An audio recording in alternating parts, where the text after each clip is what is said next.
Hey guys, Scott Sparrow, editor of Fastest Street Car Magazine, hanging out in Huntington Beach, California at Wrap Racing Engines. Mark is in his shop here, will probably become the office away from the office in terms of doing all of our work on our engines and as well as our cars.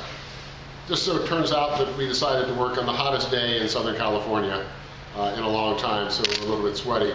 But what we're doing is working on Buck, the 1966 Buick project car that you've seen in the magazine on several occasions.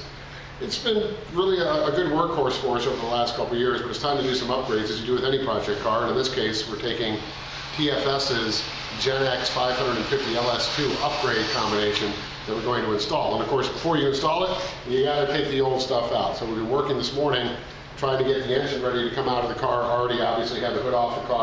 We got the car up on jacks, already taken the jack stands underneath the car, got the drive shaft out of it, headers pulled, starter out, wiring undone. So all now we're going to do is just try and finish those things up, get the engine and tranny out so we can disassemble those, put the TFS stuff on it, get it back in the car in the next few weeks.